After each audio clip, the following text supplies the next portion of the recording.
ल हेर्नु यो जुन हामीले यतापट्टि राजमा पुरै लगाएको थियौँ यतापट्टिको एरियामा हेर्न सक्नुहुन्छ यो राजमा जति सबै खाइदिएको छ सबै यो नीलगाईले यो खाएको यहाँनिर हेर्न सक्नुहुन्छ पुरै खाएको छ। यसलाई बचाउनको लागि अब के गर्ने भनेर मैले त्यो कुरा अपनाउँदैछु। पुरै मुन्टेबाट खाइदिएको छ।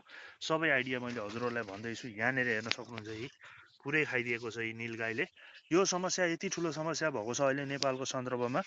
प्रायः जसो स्थानीय तहले यस अन्तर्गत काम गर्नुपर्ने हो, तर यसमा कुनै पनि काम गरेको छैन। पुरै किसानको जुन यो बाली छ, राजमादेखि लिएर सबै कुराहरू खाइदिएको छ। हेर्नु कति पातलो बनाइदिएको छ।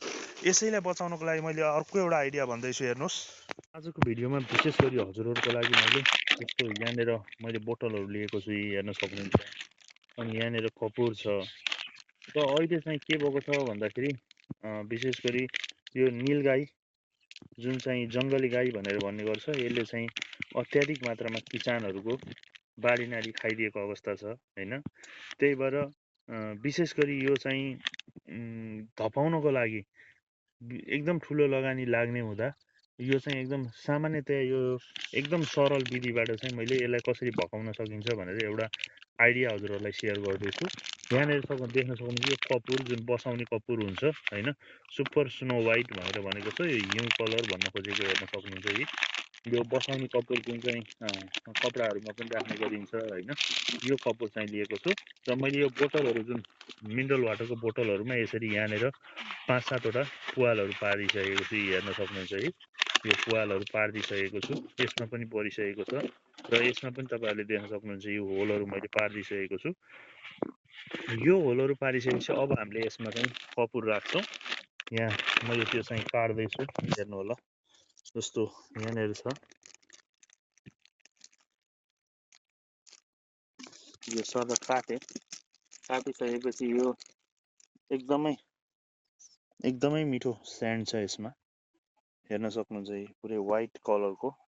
अब यो कपुरलाई चाहिँ हामीले के गर्छौँ भन्दा लिगेर जस्तो बोतलभित्र चाहिँ राखिदिन्छौँ।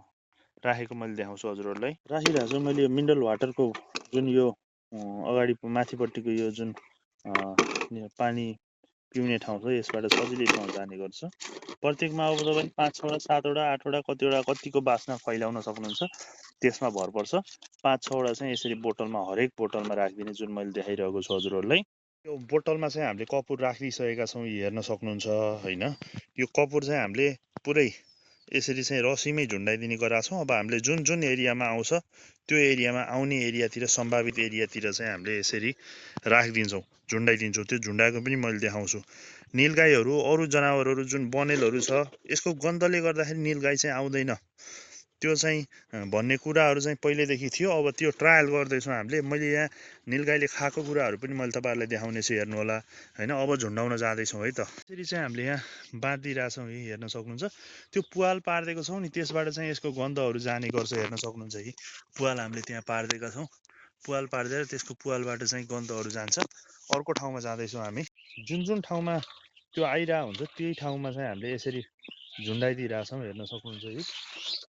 पुरै यतापट्टि यहीँनिर अब यही बास्नाले चाहिँ विशेष गरी यसैको गन्धले आउन छोड्ने हो। जुन ठाउँबाट आउने गर्छ त्यो ठाउँलाई पारेर चाहिँ यसरी राखिदिएका छौँ हामीले, हेर्न सक्नुहुन्छ। र यसरी पनि तपाईँहरूले जुन नीलगाईको समस्या छ, यसरी यो चिजबाट पनि सामान्य कपुर हो। यो कपुरलाई चाहिँ हामीले पानीको बोतलभित्र यसरी पुवाल पारेर झुन्डाइदिएका छौँ। यसैको स्मेल लगभग फैलिसकेको छ यता। यसैले चाहिँ विशेष गरी नीलगाईलाई चाहिँ आउन दिँदैन है त।